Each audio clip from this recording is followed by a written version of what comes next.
খাঁটি মুসলিম নাই তো দেশে, মুসলিম চলে কাফের বেশে। খাঁটি মুসলিম নাই তো দেশে, মুসলিম চলে কাফের বেশে। কথাবার্তায় ব্যবহারে বেদিন বোঝা যায়। গজব কেন রে দুনিয়ায়, শান্তি কেন নাই রে দুনিয়ায়। জালেম অত্যাচারী যত, জমির আল কাটে শত। অন্যের জমি ছোট করে, অন্যের জমি ছোট করে নিজেরটা বাড়ায়।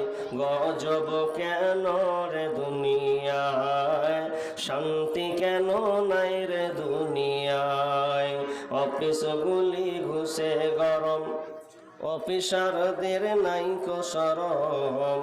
অফিসগুলি ঘুষে গরম, অফিসারদের নাই তো শরম।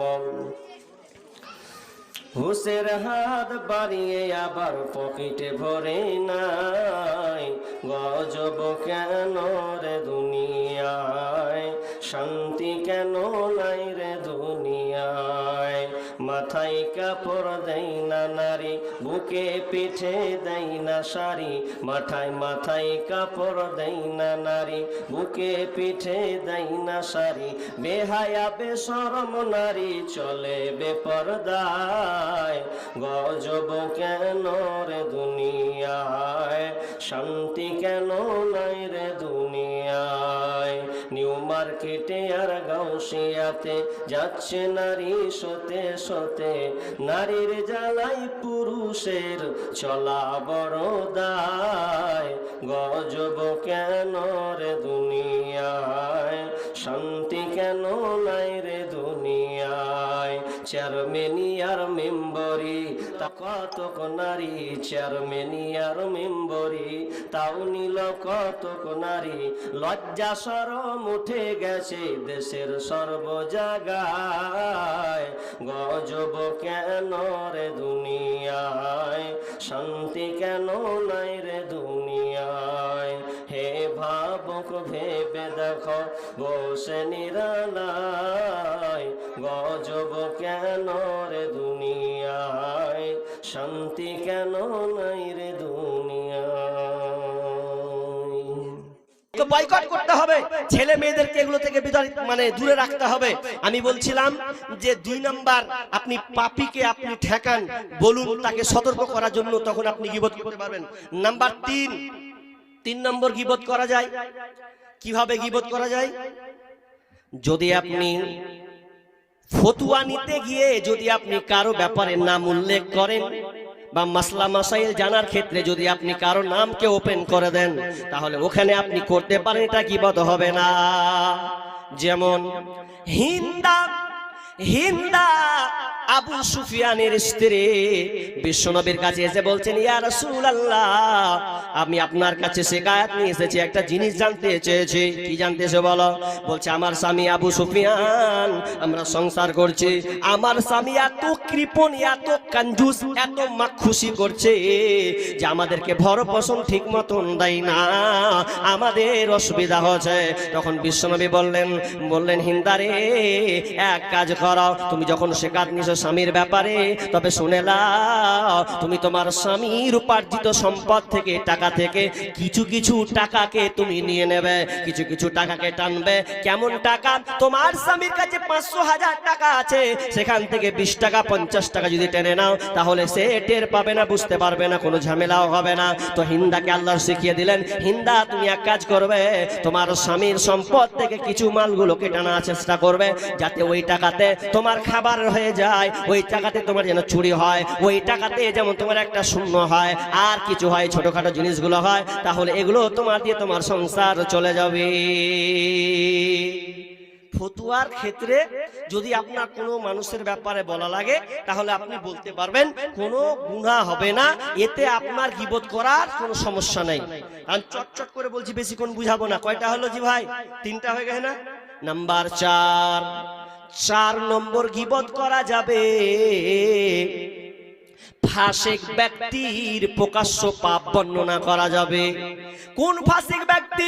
প্রকাশ্য আপনি জানেন এটা মাতাল, প্রকাশ্য জানেন এটা ডাকাত। যেই ডাকাত রাত হয়ে গেলে রাস্তাতে চুরি করবে, আপনি দুটা লোক আছেন, ওই দুটা লোককে বললেন ভাই খবরদার 10টা-11টার দিকে ওই রাস্তা দিয়ে যাবে না, কারণ আমাদের অমুক এলাকার একটা ডাকাত আছে, ওই ডাকাতটা সব চাইতে বদ। যদি আপনার চোখের সামনে থাকে আপনি দেখিয়ে দিতে পারেন এই লোকটা হচ্ছে বড় ডাকাত, অতএব তুমি এর কাছ থেকে সাবধান থাকবে। এই জন্য আপনি ওর যদি কোনো পাপের কথা বলেন, কোনো খারাপের কথা তুলে ধরেন, তাহলে এতে গীবত করা হবে না। যেমন মাইসা রাদিয়াল্লাহু তাআলা বলছেন, আমরা আল্লাহ এবং আল্লাহ রাসূল আর আমি যে বসেছিলাম, তিরমিজি শরীফের হাদিস, এমন সময় একটা লোক চলে আসছে, লোকটা ভালো নয়। বিষ্ণু বলছেন, আয়েশা রে, যে লোকটা আছে দেখছো, এই লোকটা এত বদ, এত ডাকাত, এত নিকৃষ্ট টাইপের লোক, এই লোকটা থেকে তুমি সাবধান হও, সতর্ক হও, এটা বড় একটা ডাকাত। তাহলে বিষ্ণু মায়েশা সঙ্গে সঙ্গে যেন নিজেকে সংযত করে নিলেন, সামনে আসলেন, আসার পর আল্লাহ রাসূলের সঙ্গে সাক্ষাৎ করলেন, বসলেন, কিছু কথা বললেন, ভালো ব্যবহার করলেন, এরপরে লোকটা চলে গেল। এবার মায়েশা বলছেন, ইয়া রাসূলুল্লাহ, আপনি বললেন লোকটা খারাপ, আবার ওর সঙ্গে আপনি কথা বললেন, ভালো ব্যবহার করলেন। বিষ্ণু বলছেন, আয়েশা, লোকটা খারাপ, আমি তো খারাপ নয়, আমি তোর সঙ্গে সহনশীলতা দেখালাম, আমি তার সঙ্গে ভালো ব্যবহার করলাম। যদি ওর সঙ্গে আমি খারাপ ব্যবহার করি, হতে পারে সে প্রতিক্রিয়া আমাকে দেখাতে পারে, এই জন্য আমি সুন্দর ভাষাতে, সুন্দর ব্যবহারে তাকে বিদায় দিলাম। তার অত্র হাদিস থেকে বুঝতে পারলাম, সতর্ক করার কারণে যদি আপনি কাউকে বলেন, তাহলে আপনার গুনাহ হবে না। 4টা হয়ে গেল। নাম্বার 5 নাম্বার গুনাহ হবে না কাতে? জি, জায়েজ আছে। 5 নাম্বার, একটা মুসলিমকে পাপ থেকে মুক্ত করার জন্য, সংশোধন করার জন্য যদি আপনি ওকে কোনো কিছু বলেন, তাহলে এটা কোনো মতে গীবাত হবে না। যেমন গীবাত হবে না, একটা বিয়ে লেগেছে, আপনার কাছে গ্রামের লোক আসলো, এসে আপনার সঙ্গে একটা সম্পর্ক আছে, দেখেছেন কোনো হাট বাজারে, দিয়ে বলছেন, দাদা ওই কি করতেছেন গো আমার এলাকাতে? বলছে, আর কহে না, আপনার গ্রামে একটা মেয়ের খোঁজ পেয়েছি, তো মেয়েটা কেমন, ভালো না খারাপ, তো একটু বলবেন? আপনার কাছে আমি জানতে চেয়েছি, পরিবারটা কি ভালো, মেয়েটা কি সত্যি ভালো, তো একটু বলেন, আমার ছেলের সঙ্গে বিয়ে দিব, এই লেগে একটা দেখতে এসছে। এখন আপনি জেনে গেছেন, এ মা, আহারে, হলো কালু দাফারের বাড়ি, তোর বেটি তো লিল্লাবাদ, 6 মাস আগে কার সাথে পালিয়ে গেছিল, তো ফের এসছে, তো ওদের বাড়ির সাথে আপনি বিয়ে দিচ্ছেন? হ্যাঁ, বিয়ে দিনই, মানে দেখবো আর কি।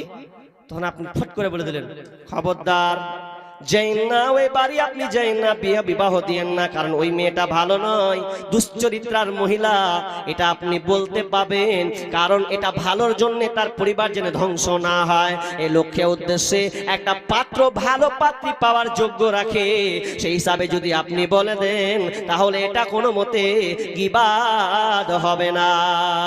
ফাতেমা বিনতে কায়েস একজন মহিলা আল্লাহ রাসূলের কাছে এসে বলছেন, ইয়া রাসূলুল্লাহ, আমার প্রথম স্বামী আমাকে তালাক করে দিয়েছে, তবে 2জন ছেলে আমাকে এখন বিয়ে করতে চাচ্ছে, 2জন ছেলে আমাকে বিয়ে করতে চায়, একটার নাম হচ্ছে মুআবিয়া আর একটার নাম হচ্ছে আবু জাহাম।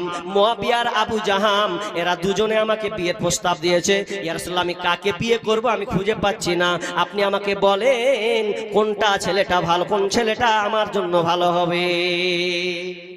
বিষ্ণু বলছেন, ও জানতে চেয়েছো, হ্যাঁ, মুআবিয়ার আবু জাহামের ব্যাপারে জানতে এসছো? বলছে, হ্যাঁ, কাকে করবো বলুন, আপনার কাছে পরামর্শ নিতে এসেছি।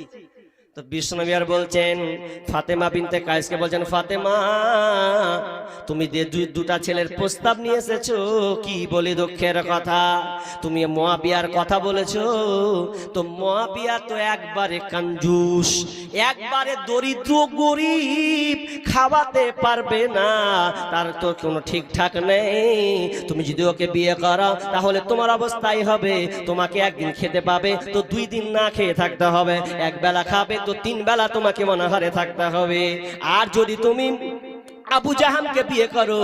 এ তো এমন লোক রে বাবা, এ তো সব সময় ঘাড়ে লাঠি নিয়ে থাকে। লাঠি মানে যদি একটু ব্যালেন্স ঠিক লাগে অন্য জায়গায় লাগিয়ে দাও তাহলে তোমার পিঠের চামড়া থাকবে না, খালি প্রহার করবে, মারতে থাকবে। এবার তুমি বলো কি করবে বলো। এবার ফাতিমা বলছে যদি আমি মুয়াবিয়াকে বিয়ে করি তাহলে আমাকে রোজা রেখে চালাতে হবে, আর একে যদি বিয়ে করি তো মেয়ের খেয়া জীবন শেষ করতে হবে। আমি কাকে বিয়ে করতে যাব, দরকার নাই। তো বিষ্ণু বলছেন বাদ দাও, ওই দুটা ছেলেকে বাদ দাও, তুমি উসামাকে বিয়ে করে নাও।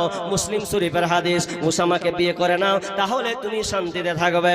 বিশ্বনবীর কথা মতন তিনি উসামাকে বিয়ে করে নিলেন, শান্তির জীবন যাপন তার শুরু হয়েছে। তার মানে আপনাকে বলতে চাইলাম যদি আপনি সতর্কমূলক কাউকে আপনি ঠেকাতে চান তা আপনি পাবেন, কোনো সমস্যা হবে না। কোন আলেমের কাছে